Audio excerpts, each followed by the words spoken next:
Hey, welcome to Just Shoot It, a podcast about filmmaking, screenwriting, and directing. This episode is brought to you by patron Autumn Harmon.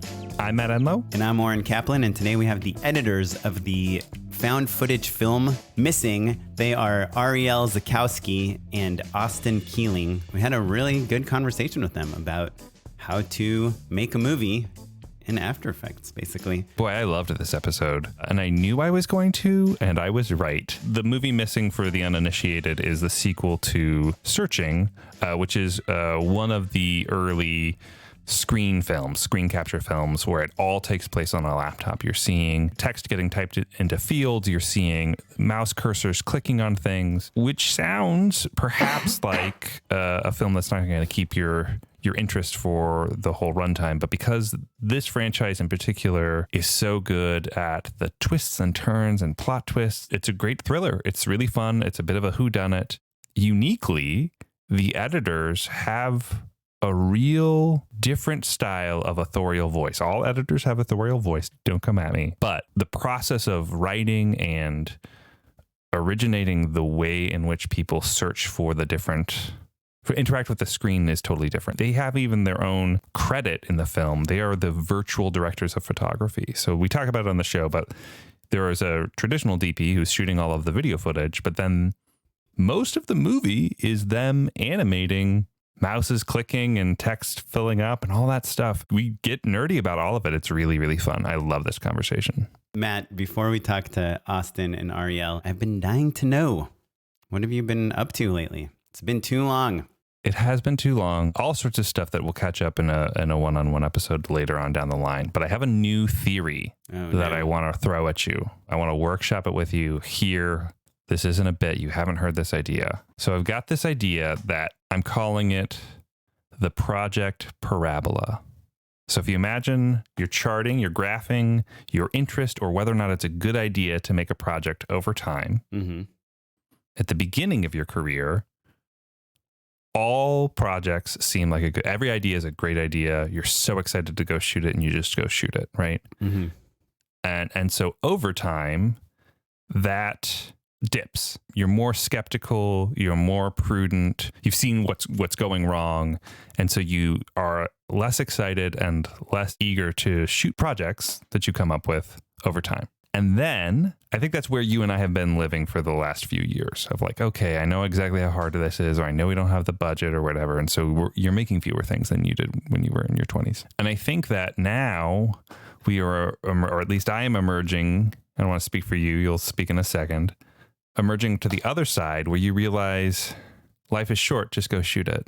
The interest is greater and the skepticism is less because you also realize that all of those jaded haters don't make anything anymore and won't. And so you see, it's not equal. It's not like a true perfect parabola, but I think the older you get, the more I think we're through that trough and we're swinging up again. Yeah, interesting. I always think of a parabola as starting at the bottom and going up and then coming back down, but I guess you're inverted parabolic. I might be. I googled it real quick because it's been a minute since I've had to use the word sorry. Parabola. I think you're right. No, I think you're right actually. Good. Maybe now I just delete all that. That is the first. No, please, no, don't. I don't think I'm going to get another chance to be right over Oren in a math question. You got to give this to me. Yeah. Okay. So it's probably literally once in my life it'll happen. I'm sure my math teachers from high school are all rolling. Maybe you're the one with the engineering degree. Yeah. So I think that's an interesting theory. I definitely don't quite feel like that's the truth for me. Like I'm not eager right now to go like spend my life savings on shooting something. Mm-hmm. Fair. And I think we're in different places in our lives in this exact moment. Over the last few months, I've been talking to a lot of different people about the film that I'm making and all sorts of different ideas and stuff. And you start to see a trend, right? Where it's like the haters, so to speak. There are people who are just like over it, who are jaded and like who have lost that like, let's just shoot it spirit. And I guess I have a hard time seeing that attitude bear fruit in the future. I think it's, you have to change the attitude. Do you know what I mean? And so that's where that thought process comes from. Yeah. I saw this Twitter thread yesterday where Christopher McQuarrie, who's, directed Mission Impossible, and he's Tom Cruise's main. Yeah. He was like a writer and producer on Top Gun. He said he's never sold a script to Hollywood. Can you believe that? Yeah, I believe it. Yeah. Like he's never written a script and sold it. He's been hired to write scripts, and he's been, on projects that need scripts. There's just no ladder to climb, So I think maybe what you're saying is that you get to the other side of the parabola, you realize in the beginning, you're like, I don't have access to the ladder, so I'm just going to make things until I can like get my foot in the door. And then in the middle, you have your foot in the door and you're trying to climb the various ladders and realize that there's like no right way to climb a ladder. And then as the parabola kind of goes back up, you realize like, I'm in the driver's seat. Yeah. The reason I did this, what I love is making things. So I'll make stuff and maybe that will help me get up the ladder on its own. Like, I think I kind of have like a different metaphor, or I don't know if it's a metaphor, but way of looking at it, which is different graph. A different graph. In the beginning, you kind of feel like having a really, like you have a really good idea and you want the production value to be really high. And you think those two things are required for you to be successful. And you start shooting things and you get better cameras and better editing software and better dollies and better crew and better lighting, better actors. And you think more money is equals quality. Yeah. Basically. You're striving to emulate Hollywood so that you fit into Hollywood. But at some point, like where I am now, I realize the ideas are just like so much more valuable than the production value, ironically. And so what I do on almost every commercial pitch, at least 50% of them now, is I make test videos to show off concepts. I did it on that Nestle drumstick thing. I did it on this BarkBox job I'm doing. And you can tell, like, as soon as people see your video, when you're like, I did this in 10 minutes with my iPhone, they're like, whoa, if he can do it with 10 minutes with his iPhone, like, what can he do for us? And the crazy thing is now we're in post on this Nestle drumstick thing, and everyone from client to agency to the 400 different departments at Paramount that are working on this, they're all saying, we just want it to be closer to the video you made on your iPhone. Yeah. And also, I worked with this very famous TikToker who told me, I might have mentioned it earlier, that this videos he shoots on his Alexa get like no views, and the videos he shoots on his iPhone go viral. And I'm pitching on something with a famous chef right now, and he said the same thing. Like, I shoot things on my iPhone and they get so many more views, my cooking videos, than when I have a whole crew shooting them. And so part of it is like trends and authenticity and kind of, I think, what people's expectations are, and also how amazingly good an iPhone is. And also, I think if you're speaking specifically in TikTok or Instagram, you're kind of tricking people into thinking that it's content from their friends or people they've subscribed to, right? If you're like watching Instagram stories and it's like home video, Oren on vacation, Easter egg hunt, whatever, and then it's an Alexa super cinematic thing, it's an ad, you switch past it. Whereas like if it's shot on an iPhone, you don't realize that, it's a commercial for dog food for a second, at least, Yeah. I mean, I think there's like an aversion to something being produced. Like, if something is highly produced, you're expecting spectacle. You're expecting the Marvel movie. You're expecting someone to jump off a building, shoot a flamethrower, be a movie star. But if you can't do that, then there's something nice about it, just feeling real and self-shot and small, So I guess for me, the graph of like production value and quality or perceived concept, quality, are kind of like going up together originally on my original graph, and in my new graph they're like completely decoupled, almost so much so that like production quality has to, if it's not like A+ level, then it's better being at like a D level, Yeah. Though again, when I'm like, today's iPhones are getting such good sound and video compared to what we were shooting on 10 years ago, that the production value is pretty good at that minimal level. So the iPhone, that if you could travel back in time to when you were first shooting things and just hand yourself an iPhone and be like, this is in your pocket always. Yeah. Yeah. We'd have different, which is what the filmmakers of today who are 20 are doing. Yeah. But for me, I guess the just shoot it mentality has come back around, because for a while I wasn't shooting much at all unless I got hired. But now it's like, just shoot it, but just do it in the way that you can shoot it, edit it, put it online, or send it to someone in the fastest freaking way possible. Don't hold back. Yeah, I love that. That's great. And so it's a different type of just shooting it than when I started. Well, awesome, Matt. Well, I'm glad you are finally getting it through your head that you need to just shoot it. And speaking of our podcast, you can support us. You can go to patreon.com/justshootitpod. It's a place where you can have $1, $2, $20. We'll get you a Just Shoot It podcast hat, like Autumn Harmon, who's our new patron. It's super helpful for us. It like really does help us pay our editor, helps keep us going. I know a few people have dropped off this past month, and it's probably, economically related. We're feeling the crunch too, but so definitely appreciate it even more in these times. If you give us $1 a month, we will think of it as a $2 a month contribution. But with inflation, like $1.50. Yeah. And also the Patreon takes a cut and stuff. Yeah. Numbers are a little squishy. Some Hollywood accounting over here. Yeah. Patreon.com/justshootitpod. We really, really, really appreciate it when you go there. And that's it. Should we talk to our missing folks? Let's do it. Where are they?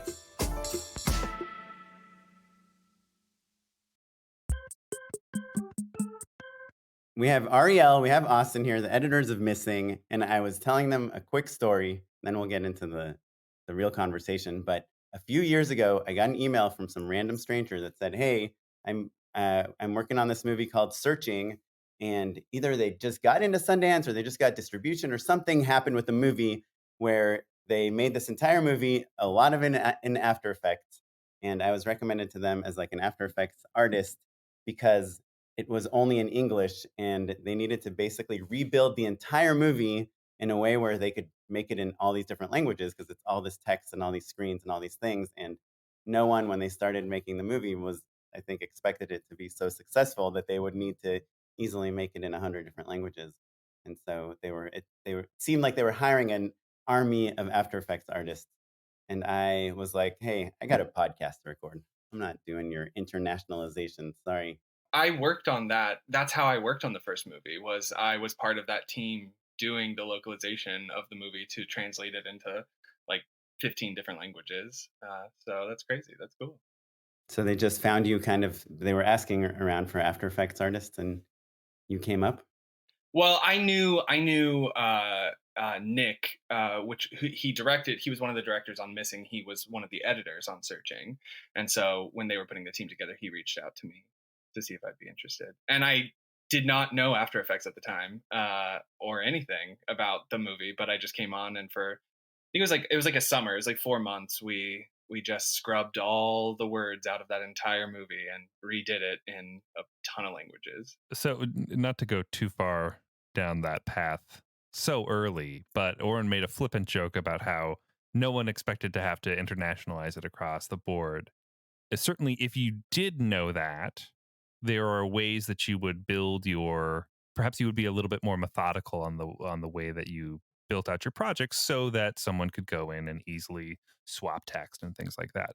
But did the original team see that coming? Was it built to be swapped, or is it something where you really are kind of rebuilding the movie from scratch? It was definitely not something. They did not build it to be to do all the languages. And to be fair, it was a surprise hit. Yes, it was a huge hit, and like I think it's fair to say that everyone was surprised by how mega that first film was. Yeah, for sure. Pretty awesome. For sure. So they were scrambling, I think, when after Sundance, and when they realized they needed to do it, it was like, oh, how do we do this? So that was it was really like a weird boot camp type vibe. Like we were all just kind of like huddled in a room remaking the movie a million times.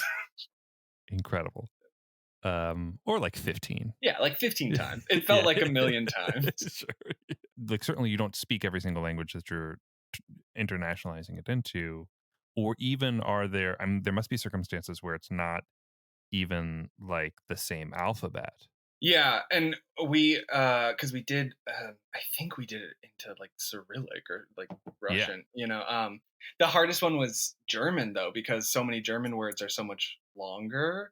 So you would find like the start menu down on a Windows computer, that's a word that's like this big, and suddenly it would be 3 times as long, so you'd have to redo all of the graphics to make it all fit in there. It was But now Austin's fluent in 17 languages. Exactly, yeah. So hey, incredible.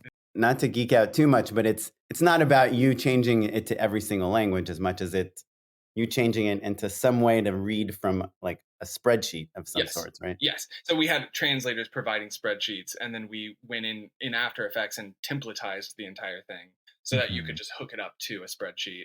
But then that wasn't taking into consideration the different links of words. So like text bubbles, we'd have to go in and completely redo those. So you're like what James Cameron did to 3D video capturing, you did to After Effects UI. Multiple translations, fabricating water, kind of the same thing. Exactly. You have to build your own tools to change the size of the start button. Yes, there it is. Yeah.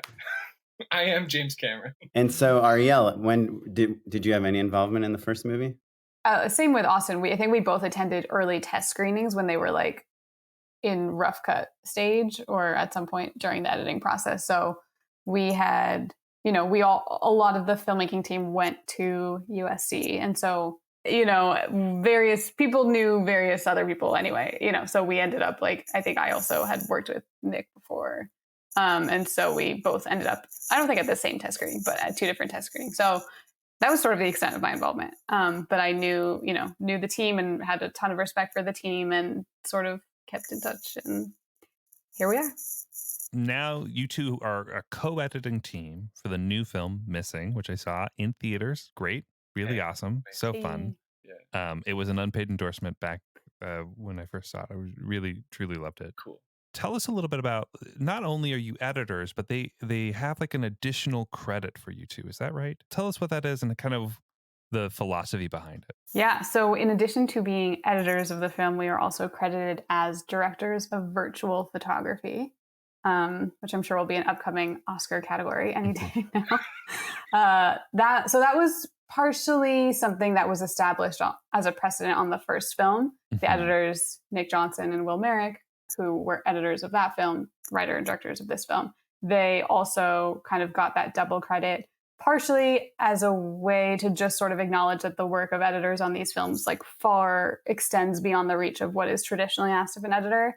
And partially, specifically what it's saying is that, on set, the DP is capturing the footage of all the actors, which we then place into FaceTime windows, etc.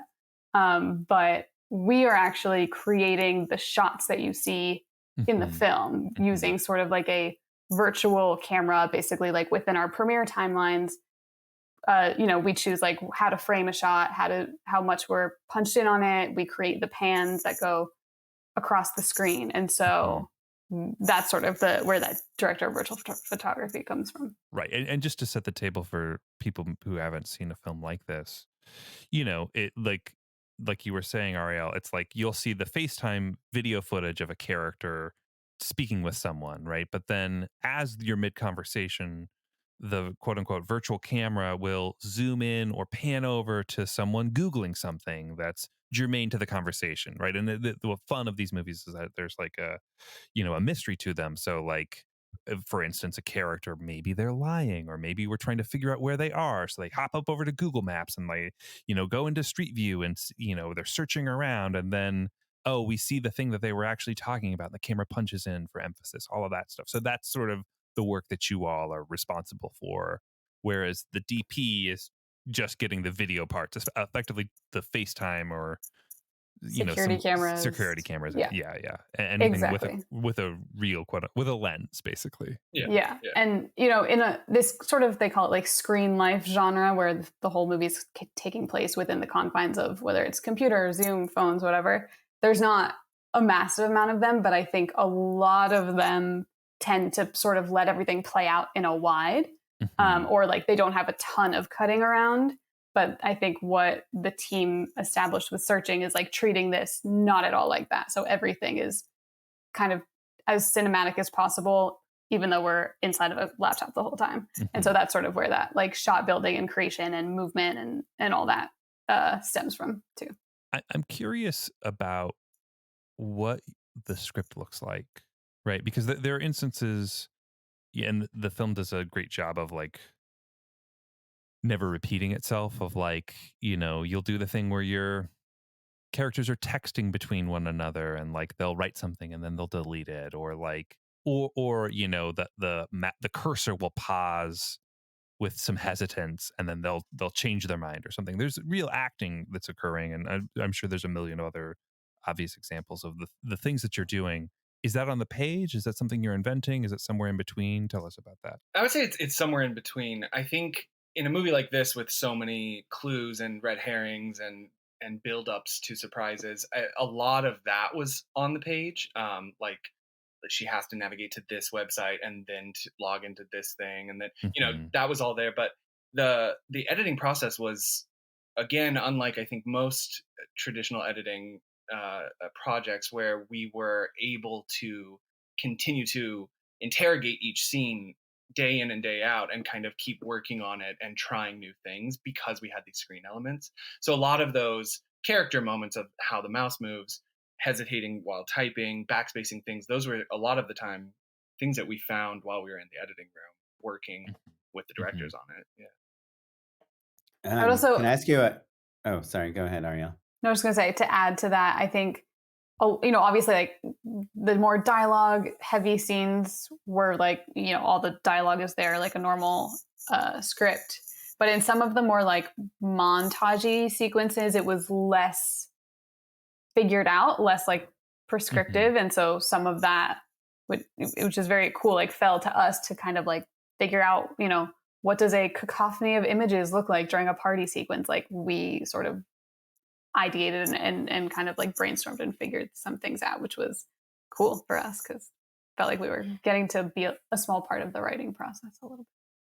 Yeah, it almost seems like on a project like this, you need a team of editors, because like some of these sequences probably take so long to put together that if you don't want to spend a week on something when you have an idea and you're not 100%, like it seems like you always need to be bouncing ideas off of each other and saying like, would this work? Would this work? Like, is this how we would do it? Because I've had to like make screens and build things in After Effects, and people do not realize, like Matt was saying, the hesitating cursor or the mouse, how long it takes to make it look real and clear. You know, it's just so much work. I'm curious, did you do any acting in terms of like screen recording, re-recording mouse movements, or is it all just keyframed animations? When we were first doing the edit, before we were picture locked, we were just animating the mouse with keyframes. But in Premiere. In Premiere. We didn't actually do anything in After Effects until the movie was locked. Yeah. So everything was like temped out just in Premiere. At first, just with screenshots and things, and then like slowly we were replacing the graphics. You guys are blowing my mind. Just on a workflow, is it just like how come is what I'm really asking. Like you must have been like, this would be so much easier to do in After Effects and clearer, and then it's done. Like I would want to. They have sound to deal with. Yeah, and it was mostly for speed, really. Like we were just like we started on this movie 6 months before anything was shot. And we just spent the first 6 months making a previs, like an animatic, essentially, of the movie, using just screenshots of ourselves, of the directors, using our voices and the directors' voices, just reading all of the lines, and taking screenshots on our own computers to sort of build this temp version of the movie. And then we had a watchable version of it, which we could move very quickly in Premiere to make edits. And then once they shot the footage, we slotted the footage in and then continued to edit. And I mean, this type of thing, right? You want to make one change and suddenly you have to go through 40 layers of graphics and adjust everything. So we needed just keeping it as bare bones as possible is the only way to do it. Yeah. That's right. And then once we were locked, then we went in to After Effects and made everything look beautiful. I will say one of the fun aspects of this film is, like, as a filmmaker, I spent the next I don't know how many days. Like anytime I was like pushing my kid around on a walk or something, I was like, how would I do that? Like what the process, the flow of it is part of it that got me excited to ask you guys about this. Oren, before we go to your question, Austin, you were making a point that I cut you off on when you were talking about acting with the, oh yes. Yeah. So like for the mouse, for example, that was something that in Premiere we were just doing rudimentary keyframes basically, but then once it was locked and the timing was locked and we moved over into After Effects, the directors actually motion sketched used motion sketch in After Effects to do every single mouse move using our timing and our general placement of our keyframes, but they went in and made it so that it felt a little bit more organic and natural. So every single mouse movement is a performance. Yeah. But yeah, there's absolutely no pixel that is screen recorded in the entire film. Like we rebuilt every single thing. Yeah, just the weight of that is sinking in. Yeah. I haven't seen the movie personally, but are there sites that are fake, or are they mainly based on real? Like we go to Instagram and Facebook and Zoom and all those things. It's like 95 or 6% real stuff. Yeah, and then like an occasional, spooky, sketchy site that we had to come up with and create. Yeah, your fake dark web site or whatever. But you're on Google Maps. JustShootItPod.com. Yeah. You reminded me there's a moment where the characters are scanning through emails, and the character has a Cinespia email, which is the screening series in the cemetery for non-Angelinos, and was a funny little character thing that my wife and I both giggled at for sure. Talk about like an opportunity for Easter eggs, right? I'm sure every single webpage is like, that's my cousin. These people are actually related, but we said they're married. Ah. Yeah, there's so much going on in the back of this. Like you could really pause it on any frame.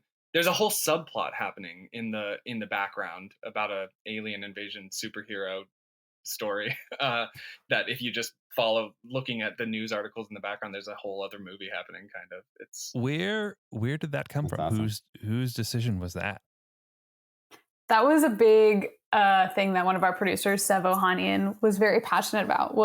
This was something they actually started in Searching in the first movie, where there was what was the subplot in that? That was the alien invasion, right? And then that was the follow-up. Yeah. So there was like because there's so many opportunities in this film to fill copy in, right? And so like after a while, it can be challenging, and I feel like I don't know where the genesis of it was, but like it became clear that like there's so many opportunities you could tell a whole story just using like the tickers at the bottom of news things and ads on the sides of websites and whatnot. And so in the first one, there's a whole alien story going on, and then we kind of continue and build off of that and we have a little bit of a superhero thing going on in ours. But there's also, there's tons of Easter eggs and references to like our team and all our family and friends and people that helped out on the movie. But also there's a lot of clues. I won't spoil the movie, but there's a lot of clues to things that unfold later in the movie that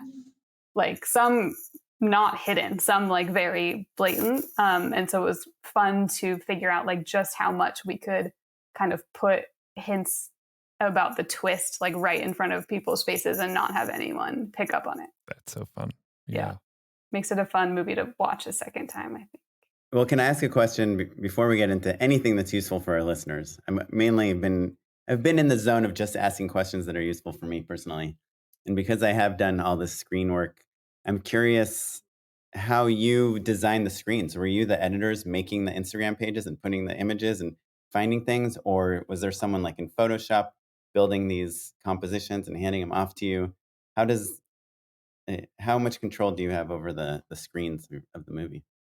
Well, from the very beginning, we were the ones, we were taking just basic screenshots and then roughly changing them in Photoshop for the first part of it. And so we pretty much determined through our previs edit and then the actual edit itself what the layout of the desktop was, what windows were open, what those windows look like. But then when we moved into the final stage, so our whole team, our directors were helping out, and then we had a small graphics team who was helping us kind of turn out templates of all of these websites as Illustrator files. So some of those we were making, some of them our graphics team was making, but then we would take every single one as a template and fill it in and finalize it and adjust it and then put it into the finished movie. So it was, and create every single like state of it. So if she's like, you know, hovering down Gmail, every single one is a different file that we have to like set up and create. When I tell you that these graphics that were made from scratch are like pixel perfect replicas 99% of the time, I am not exaggerating. There was so much done to maintain a level of realism, which I think as a whole makes a big difference. Because, you know, when you watch something and it's like fake text, you're like, it's kind of fake.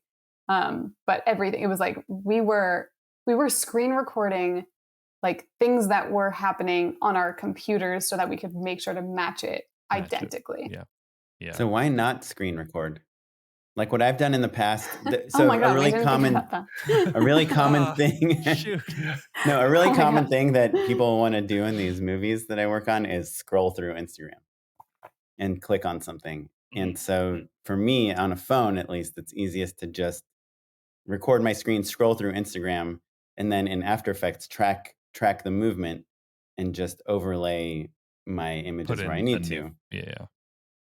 The main answer is resolution, because we're punching in so much. We needed to be able to have infinite resolution, and you can't get that screen recording. Which is why you were making Illustrator files. Yeah, that makes sense. Yeah. Right. The second is control, so that we can go in and change every single thing and like modify everything and create all these different button states without having to like screen record over and over and over. And probably the third is like legal internationalization.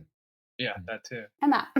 But legal at some point, if you're pixel perfect, what does it matter if you made the pixel? I don't know. Yeah, I don't know either. Luckily, that wasn't our job to figure out. But was part of your job putting an effect on these graphics to make it look like it was a screen, like chromatic aberration or pixelation or things like that? Yeah, we added chromatic aberration at the end in the finishing stages. And then there's also in the video, there's a lot of glitches on FaceTime calls and compression that was all added by us, because obviously they were shooting this on great cameras. And so we didn't have that, but we used those glitches not only for realism to make it seem like it's a real connection, but frequently it was to help us hide cuts in the footage or switch takes or change the timing. You just throw some compression over it and suddenly, it reads as the way phones and video on your computer works.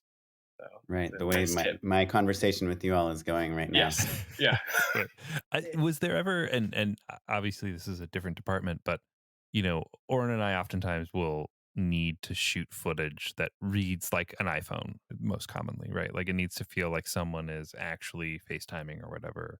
And my attitude has evolved over the years, but certainly 100% now, if it needs to be an iPhone and an actor needs to be operating it, I just shoot it with an iPhone, because we're so, I think to Arielle's point, we've internalized all of these interfaces and all of the different ways that a phone records an image, the algorithm it's doing to adjust for, focus and skin tones, all that stuff. Right. And I was totally fooled. I did not realize that. I had assumed, frankly, that you were just using laptop lenses and phone lenses and all that stuff.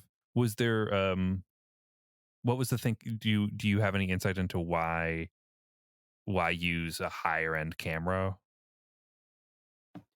Again, for latitude, I imagine, just for having that. Yeah, I think so. Yeah, I know on the first film they used a lot of GoPros, and I think there was a choice to not do that on this film. We do add a lot of compression, but there are also times where there's no compression, and at the same time, you want it to be real, but you also want to like see a pretty movie at the theaters, you know? So I feel like it was kind of that, finding that midpoint. I have this is a nerdy question. You two are so embroiled in every aspect of what this film looks and feels like. Is it feasible to hand that off for someone else to conform, or are you seeing it all the way through? Like, were there other, like, it's so intricate, like you can't have support basically. Yeah. Yeah. That's the interesting thing about this workflow. Podcast is just like salt in the wound. It's like, that's exactly how it felt. Yeah. You had a victory lap. The movie's in theaters. It's a hit, and I'm just going to remind you of how hard it was. Thank you. Wow. Yeah. That is the fun side effect of this workflow, is that it is basically just us and our team and our directors doing all of it. Like, you can't, the way that this is structured, you can't pass it off to anyone to conform. So like when you lock, that's like just one milestone, but there's so much still to be done after that. I mean, at least when you're in a movie theater and the menus are the right color, you got it right. Yeah. Like, imagine if all of a sudden it was like there was a glitch or something. Yeah. It was like a green menu select state. You would have just I mean, truly, it would have taken so much more time for us to try to QC something someone else was doing. Even just QCing our own work. Like, we were still finding things even after the movie was already done. So yeah, I think that is the nice part, is like we maintain control over it. But yes, it does require then that like some or all of us are still working on it. And yeah, we were supposed to be like rolling off the movie, and then many times, and then they kept finding, they're like, we need you. You're the only ones who know how to do it. No one else knows. We kept coming back and trading off. So we were both there through most of the finishing, but then towards the end, one of us was always on in the final weeks leading up to and to Nick and Will, our directors, credits, like they were working through to the bitter end, like right alongside, in fact, like leading a lot of that stuff towards the end. A lot of no sleep nights. Called job security, when your projects are so disorganized, no one can figure them out but you. Guys, are we supposed to use final 2 or final 5? There's no, honestly, when you are exporting like the final DPX frames out of the computer and it's 3 a.m, like it does become that. It's like, wait, like, okay, and the computers our server was running out of space. It was like everything that could like be insane and go crazy at the very end was happening. It was like space was running out, like this and that. We were like remoting in. It's 2 a.m, like crazy stuff. So it basically did turn into that. Yikes! I'm curious, Austin. You were in both films, right? Yeah. The first one was a true indie, right? Yeah. And the second one, it was a studio film, right? It is, yeah. And so were there differences in terms of like, in terms of specifically the way that you're delivering all that workflow, expectations, right? Like, because it's a different beast now, right? Like, is Sony like, okay, well, all right, final 6 real, that's our file, or like, it's interesting because I came onto the first one after it was already locked, so I didn't get to really see much of how the actual editing process worked. But just knowing where they were working, and then where we were working, like we each had, like, we had this whole corner of an office building in Hollywood where like she had this huge suite, like with the beautiful views, and like I had my own room, and we had 3 rooms. Not your bedrooms? Is that what you mean? Yeah, and like they were working in a closet for the first movie, like it. So like even just things like that were a big change, and I think we also had a little bit more time to actually like dig in and do stuff. But I feel like also this, like the spirit of the way that this team in particular, and by that team I mean like Nick and Will, along with the 3 producers, Natalie, Sev, and Anish, the way that they work, I feel like was very similar on this one to the previous one. Like they are so involved. They are so creatively engaged with everything. They were like there with us in that for so much of it. So I feel like that felt still kind of like a lot. We were constantly being like, this feels like we're in film school. Like it feels like a bunch of friends in a room trying to make a movie, And so it's kind of the only way to make a film like that. Right? Yeah. And I would say too, like, I think Sony, I mean, we weren't, privy to their conversations with Sony all the time, but Sony knew that this team knew how to make this type of movie. So it did feel like Sony wasn't hovering over us all the time, you know, like I think they trusted us and this group of people to get it done. Was Timur, what's his name, connected to this somehow? Yes. He was one of the co-producers. He's an executive producer or producer. Because he was kind of, wasn't it his company that made the first one? Yes, Bazlevs, yeah. Yeah. Timur, what's his last name? Bakmanikov or something. I need to remember. I just call him Timur, director of Wanted. I think of Timur Bazlevs. Bazlevs the company, yeah. Yeah. So he's the head of that, and Bazlevs is one of the producers. Just to continue on the business talk of it, was this film union? It was, yeah. And so both of us joined the union for this movie, which was crazy. Cool. So when you're on a union film, and they say, hey, we need you for another 2 weeks. Hey, we need you for another 3 weeks. Hey, we need you for another 4 weeks. Is that they have to, it's not like an indie film where you're just like hooking them up, right? Like you get paid every time they talk to you. Yeah. Which was very nice. It was good to keep getting paid this whole time. Yeah. Because I mean, have you ever met a happy editor from an indie film? Like they don't exist. They don't. It's because they're like, we need you for 2 weeks. I mean 1 month. I mean 3 months. I mean 2 years. Yeah. I mean 2 years. Yeah. And the budget never changes on those things. Yeah. Yeah. Can we go back a little bit to the rough draft that you were referencing? Because I am very curious about that. I think I understand from a workflow perspective, you're building things out. You built it in Premiere. How many layers tall is your project file? Is it like, oh, you've got your backdrop, your desktop background, and then you've got, like every window is a different layer, basically. Yes. Is that right? Yeah, every single thing on the screen was its own layer. So desktop background, and then top bar was a separate one, dock was a separate one, the cluttered icons was a separate one, and then Chrome windows were made up of the window itself, like the shape of the window, and the Chrome top, and then the content of the page. So we really broke it down so that we would be able to change it all as much as we needed to. Right. But then that means that we have some sequences that were like 40 plus layers in Premiere, which became a total nightmare when you were trying to make changes. You're practically just in After Effects the whole time, right? Like you're really living in the space in between where Premiere and After Effects merge, basically.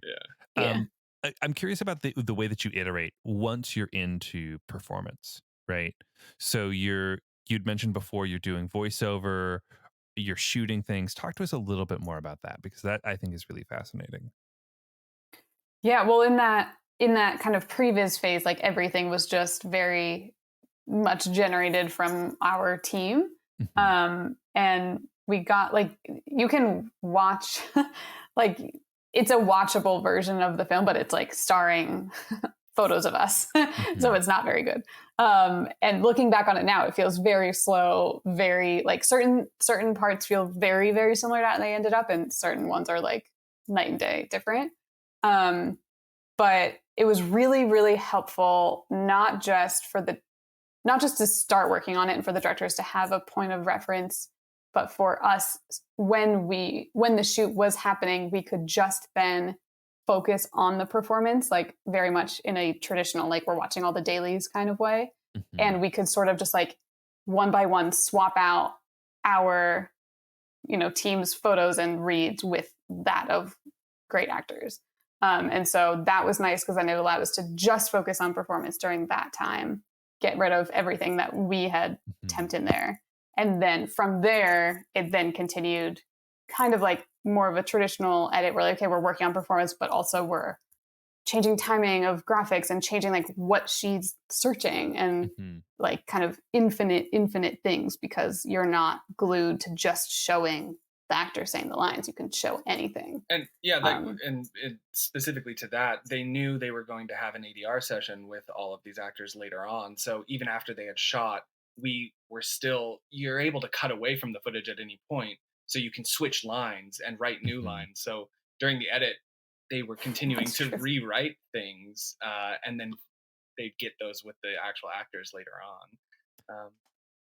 Are you how regularly are you test screening this? You two mentioned that you for the previous film had test screened a lot, because I can imagine a world where, you know, to Arielle, your point of like, oh, this part's a little slow or whatever, but you two have been staring at this movie, you know, for a long while, months and months and months, maybe even years.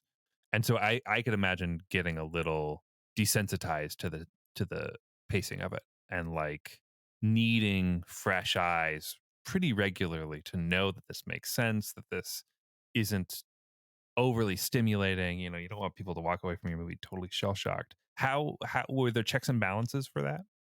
Yeah, this team is very, very big on doing a lot of test screenings all along the way. So we did test screenings. It was all over Zoom links for the previs. Like, people saw that version that was just us and were giving us notes on it. But then once we got it where we had all of the actual performances in and some of the graphics were being up-resed, we did a number of like 7 or 8, it feels like, big test screenings where we in the theater, and those were just always incredibly eye-opening, because like you said, like, we were so in it, and the directors too, the producers, we thought we would have these certain problems, and then it was always something else that the audience was picking up on or having trouble with, and then we'd have to go in and, you know, try new things. But yeah, we did a lot. Yeah. And this genre of film too, I think, like, needs that, because it's not like a like super artsy A24 movie where they're like, I don't actually care what people think. Like, I'm going to do whatever, or like whatever. It's a thriller. Yeah. Right? Like, it's a thriller. Yeah. And so, like, the audience needs to be right there with the movie and with the characters through the twists and the turns and the reveals. And like, there were certain things that we tested that were too obvious, that, you know, like things like I was saying before, you know, ways that we sort of clued people to the end, things that are too obvious, and then things that were like totally out of nowhere. And it was because of those screenings and just constantly hearing what people thought that we were able to like find what we think is kind of the right balance of it all. When you were in the traditional test screenings, when it wasn't a Zoom link, and you're seeing the film on the big screen, I imagine that's for the first time.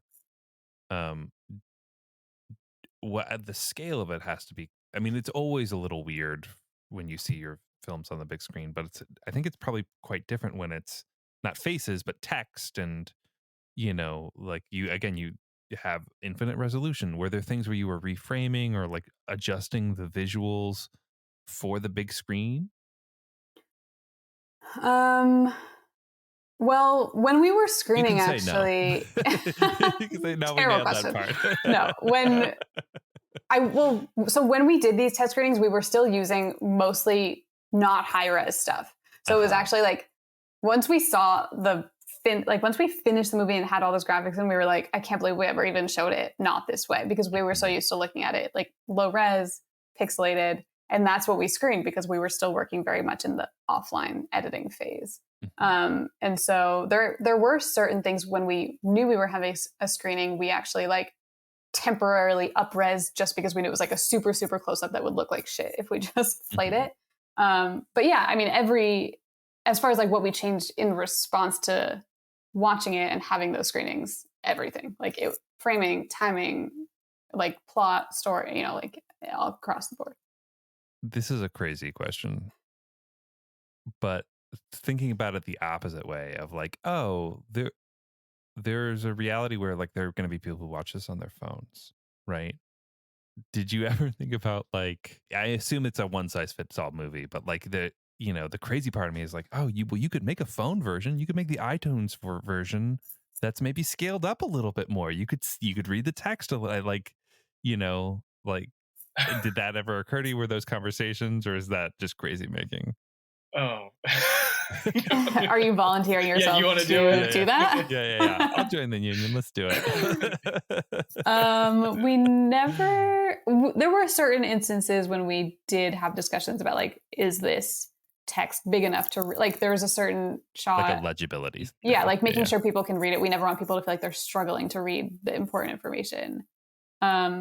We did get some people saying in feedback screenings, like, it's like, would you go to a movie theater to see it? And some people were like, no, I should watch it on my computer because it takes place on the computer. And we were like, oh, that's actually interesting. Like, it would be another They're like, you guys made it on the computer. Yeah. Well, having seen it in the theater with a bunch of teenagers who loved it. Yes. And they pulled their phones out immediately as soon as it was done. I was like, I'm watching the credits, please. At least they waited till the credits. They did wait. Yeah. Nothing worse. And that's the thing. Like, I do think this movie would be fun to watch alone on your screen where you can pause it and really dig in. But this is, at the end of the day, like a thriller that's meant to be seen with a crowd. And it was so gratifying to actually like see it in a movie theater with people. And we saw it a lot with like friends and family for those test screenings, but going to just random theaters, it's just, you know, it's just like, Arielle always said it makes her feel powerful when they're like reacting to something we did, you know? Sure. Yeah. We made you play. You didn't want to, but we tricked you. Yeah. Gotcha. I'm curious what your editing backgrounds are before. Obviously, this movie is so unique, but do you come from a more traditional narrative editing background, directing, writing? Can you tell us a little bit about how you got to this and how that added up to telling the studio, like the story of the studio film? I definitely come from more like I do a lot of freelance editing, but I also write and direct. And so right after college, I wrote and directed an indie horror movie, which I also edited. And then I also direct theater, immersive theater, which is fun because it gives you a chance to make like a lot of projects really fast as opposed to. For the uninitiated, explain what immersive theater is. Immersive theater is like theater that happens in an unexpected location, so not a proscenium stage. So it's like you walk into a living room and there's a play happening where you sit with the actors and they interact with you. But yeah, so I've done a lot of that, and then just a lot of freelance editing. You did the Overlook's big interactive game, right? Yeah. So the Overlook Film Festival, we're actually going there in 2 weeks to do an immersive scene again, which is cool. Yeah, we did it. I'm always humble. We did do an ARG, an online Instagram ARG during like the heart of the pandemic. That the LA Times called like the number 4 game of the year after like Mario Kart. So like that was cool, you know. You know, it's a scene, it's a thing, you know. It's kind of a big deal. Kind of a big deal, guys. And interestingly, I mean, I think it kind of perhaps informs this style of editing, right? Like the difference between an ARG, right, an alternate reality game, and a screen film. You know, there's certainly a lot of shared DNA, right? Yeah, for sure. Was that just coincidental, or like, you know, did the producers know that was part of your gig, like part of your? I think it was mostly coincidental. I mean, Nick, who was one of the directors, he comes to all my shows. He knows my work outside of editing, so I think when they were putting together the team, they were looking for people who were not just necessarily editors, but like storytellers and creatives. And I think that's how they came to us. That being said, when they tried to hire me, Sony obviously was like, who is this guy? He has no credits. So I actually had like a week. You pulled out the LA Times. Yeah, I was like, here, look at this, please. No, but I did a test scene. Like they gave me like 10 pages of the script and they were like, just make this scene. And so I had a week on my own. With no footage. Yeah, with no footage, just alone doing basically what we did in the previs. Can I say, you don't have to respond in any way, Austin. It's a good test in that, you know, you need to prove yourself and prove that you can do this unique thing. But like, people don't understand how much work that is, how unfair that is. Like, no one would ever be like, hey, it's a job interview. For Subway, make 10,000 sandwiches. Yeah, exactly. You make 10,000 sandwiches just so you're certain that you know how to make a sandwich. Yeah. Do you know what I mean? And the number of hours, frankly, it's pretty comparable. You could probably make 10,000 sandwiches in the amount of time it took you to cut that 10-page scene. 10 pages is a lot. I was very surprised because when they suggested that, I was like, oh yeah, sure, that won't take that long. And you're like, oh wait, it was a stressful week. 10 pages. How many pages is the script? 100? So 1/10 of the movie? Yeah, it was wild. In a week? You think it takes 10 weeks to make a movie, interesting. guys? They interviewed 10 editors and nobody got the job. But the movie still came out. Yeah, the movie still came out. Slightly different take every 10 minutes or so. Well, actually, we took what I did and slotted that into the previs. Are you serious? We had a scene done. Yeah. Well, that's good. So, that's great. No, but it was, I mean, I it was a lot of work, but I was just amazed that they were even thinking of me. I was like, I want this, so. Somebody who doesn't know how much work that is was just like, oh yeah, 10 pages, that sounds right. And like it wasn't even malicious. It was just ignorant is my hunch, is what I'm saying. You don't have to say anything, Austin. But it all worked out. So feeling good. And so, Arielle, what's your story? Backstory? Oh, yes. Basically the same thing. No, I'm just kidding. It's really different, actually. I basically was like, I'm full on editing from the beginning. So from college, I started as an intern at a commercial post house. And which one? It's called Rock, Paper, Scissors. So I started there. I became an assistant editor there. It was all commercial. So like whatever, ad agencies, short like form mega stuff. spots, like big spots. Big spots, yeah. Top big directors, big agencies, all that. Everything was like super fast moving. Basically, like learned everything I know about editing and the technical stuff. Being there was taught like you have to move as quickly as possible and make no mistakes.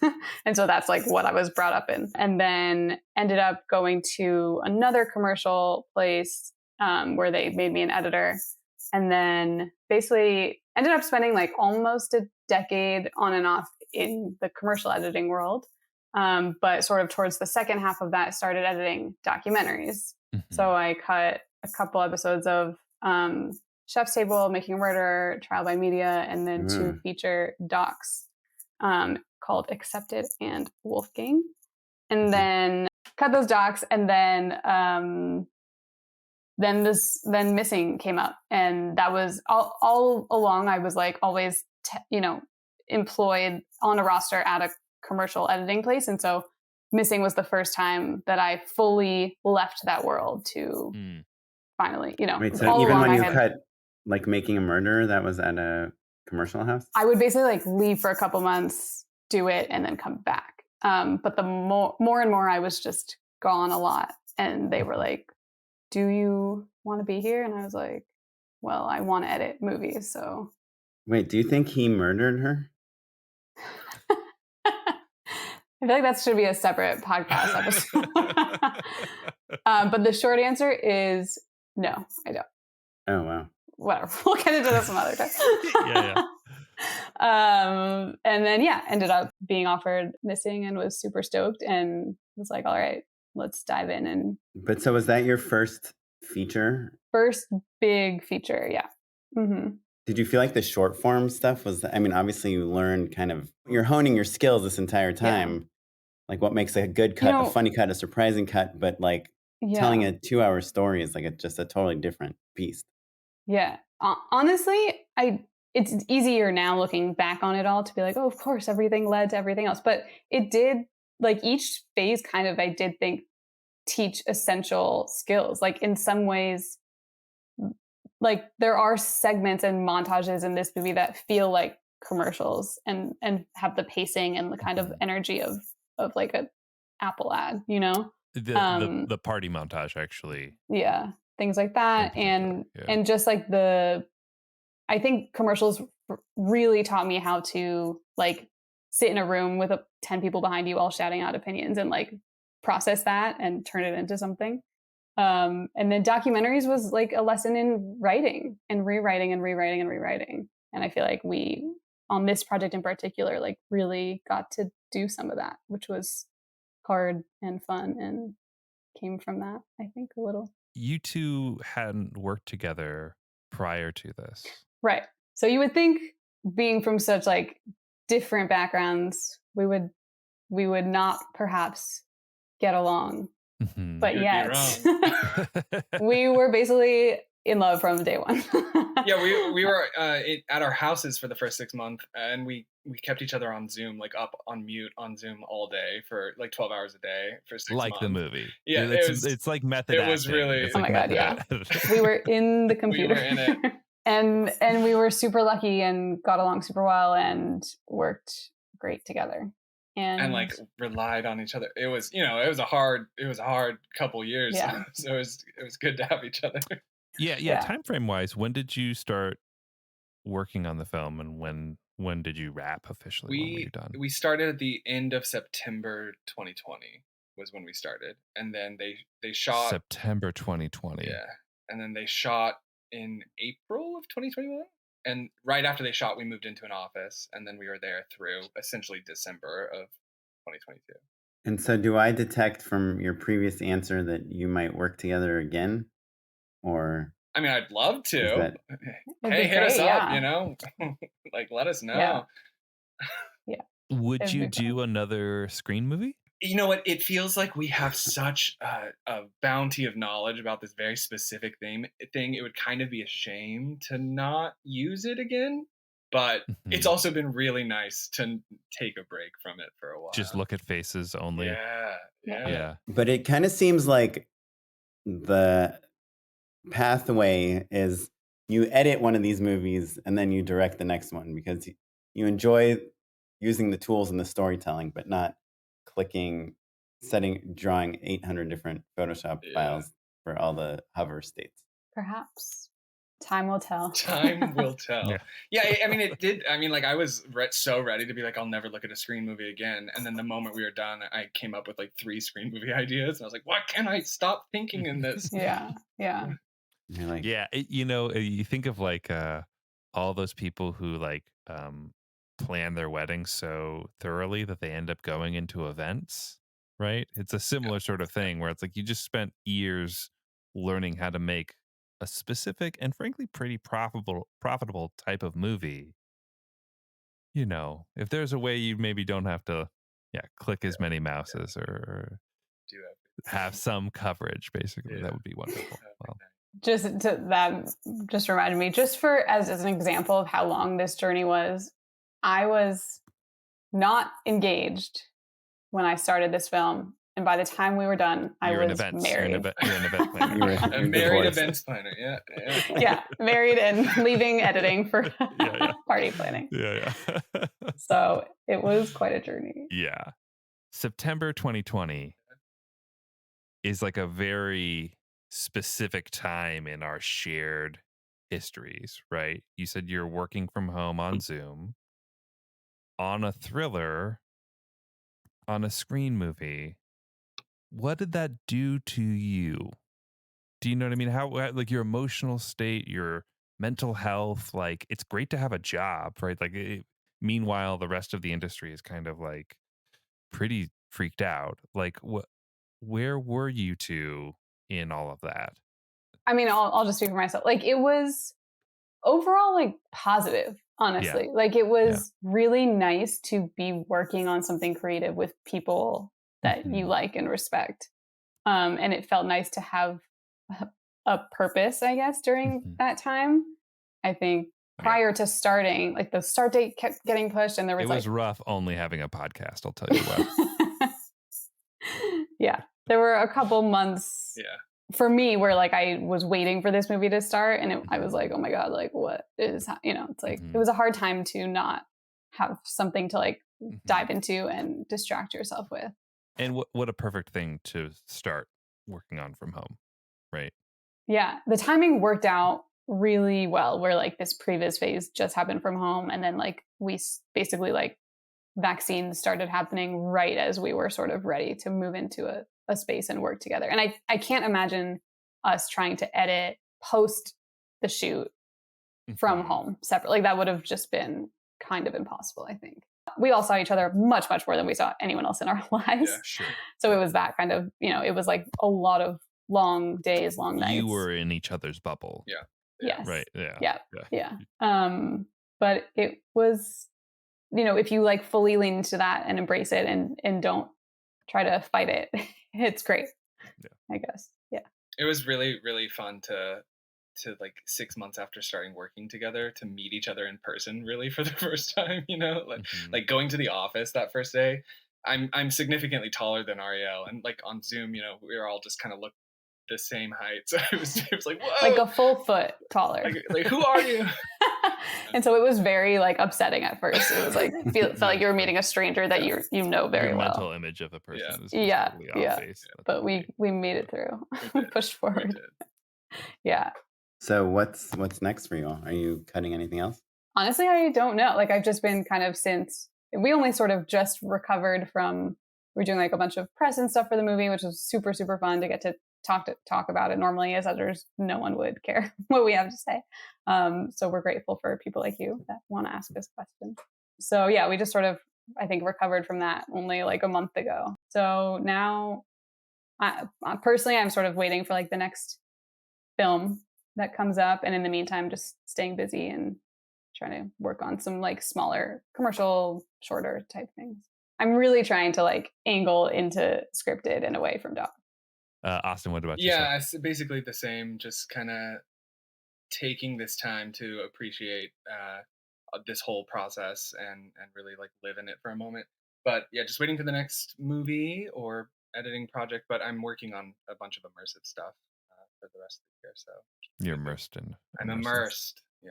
Awesome. Well, guys, congratulations. Thank you. Is so great. Thanks. Before we hop into unpaid endorsements, where can people keep track of all of your fun projects? Where can they, like, do you tweet? Do you Instagram? Just go to my IMDb, set a Google alert for my name. What's the way for people to keep track of what's going on? Yeah, for me, I mean, I don't do anything. I don't do tweet. I don't do Instagram. But for my immersive stuff, I have, you could go to www.e3wproductions.com. There you go. E3, the number 3W? Yeah, the number 3W production. Wow, you have a 3-letter domain. And for me, Instagram ? But not currently public. So you can try to add me and see if I accept you. Sure. Why don't you hear? How about this? Next time you guys have a project, you just let us know. Yeah. We'll have you back on the show. Can you be our you just go to subscribe to our podcast and listen regularly. Yeah, there we go. Yeah. But IMDb, Googling us, whatever. We'll see. We'll see what happens. Awesome. Well, do you have a few more minutes to hang out and endorse with us? Please. Unpaid endorsements. So we were joking off mic, but this is real. I have been enjoying the Spotify playlist for the soundtrack of the film Cold War, which is the black and white film the Polish film about the Cold War, and really two lovers who can't decide if they're good for each other or not with the backdrop of the Cold War. It's mostly Polish folk songs, and a little Nina Simone, and it's weird. It's like beautiful. It's atmospheric.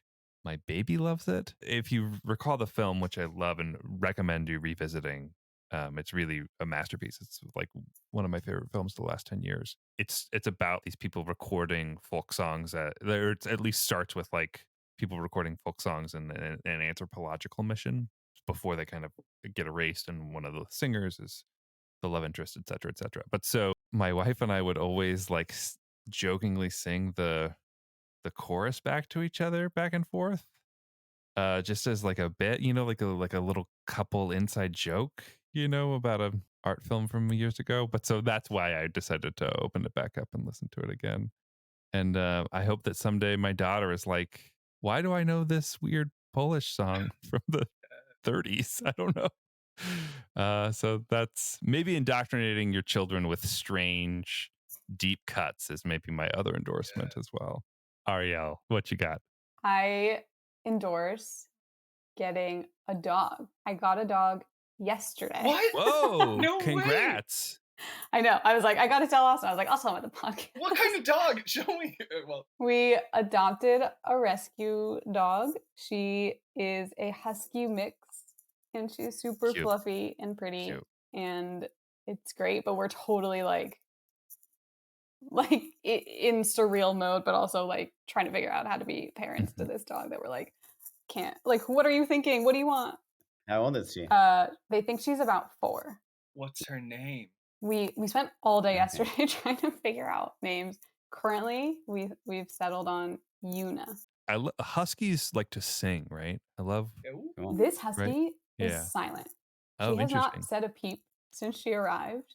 She's very mellow. So that's endorsement 1, but obviously not everyone likes dogs, not everyone wants a dog, etc. So endorsement 2, very different. Sometimes I have the appetite of like a 5-year-old child. And one of the things I've learned, or I've sort of gotten in the habit of doing, especially if you like want to feel like you're camping, but you're not, you're inside, is to eat as a dessert, to take a mug and to put some mini marshmallows in it and some chocolate chips and just microwave it and eat it with a spoon. Possibly disgusting, but I'm addicted. But anyway, I like got in a weird, like during the pandemic, I feel like we all just started doing kind of weird things. And I think that was one of my weird things, and I sort of can't stop. So if you do it for only like 15 seconds, they're ready. They're ready to go. If you do it too much, the mug will like overflow, and then you have a messy situation. But is it goopy, or is it just like a little like? It gets pretty, because I use the mini guys, so it gets pretty goopy pretty fast. That sounds good. Yeah, Austin, what you got, buddy?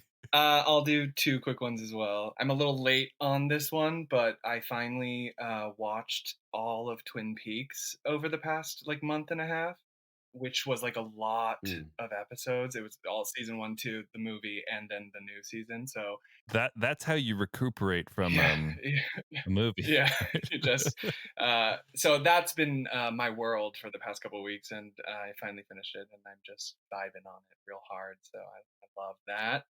Are you dovetailing into other David Lynch? Well, I'm now, or is it just huge David? I love David Lynch, but I just never watched all of Twin Peaks because it's a slog, like it's really tough to get through. But it's just something where I was so surprised that a show that I kind of like hated watching on a moment to moment basis so much of the time cumulatively became such a big thing for me. Yeah. I'll be honest. I haven't. I understand exactly what you're saying. People care about this show deeply, deeply, deeply.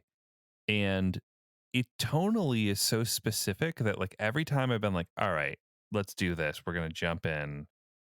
I haven't been able to sink my teeth in. And I feel it's embarrassing saying that, but like I haven't. No, I mean, that's why I didn't ever, because I couldn't either, but I just committed this time somehow. And I'm glad way to go. Yeah, thank you. And my other thing is puzzles. I've been doing a lot of jigsaw puzzles. I second that endorsement. Puzzles. All right, you guys were busy during COVID working on this movie, so you only discovered puzzles. So now. Nice. I love it. Can I recommend baking bread? Oh, sure. We're just so behind. Now, I've got my own starter in the back. As a fellow puzzle fan, what's your jam? What makes a good puzzle for me? It's all about color blocks. I don't like something where it's like one big color all the way across. I'd like to be able to break it up into small pieces, so I feel a real sense of accomplishment and satisfaction. How many pieces? 750 is my sweet spot right now. I'm not trying to spend multiple days on it. I'm trying to sit down and do it. Oh wow! You sit down and do it. Well, I have a couple times in the past couple of weeks. That's amazing. Kaplan, what do you got, buddy?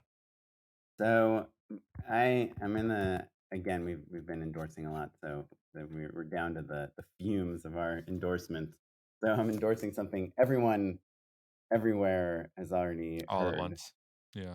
Yeah. So the annual Kwan speech, I actually didn't see when they won Best Directors on the Oscars. I was putting my kid to sleep, so I didn't hear his speech. So I just heard it today, and he said this one thing that I've been telling everyone all the time.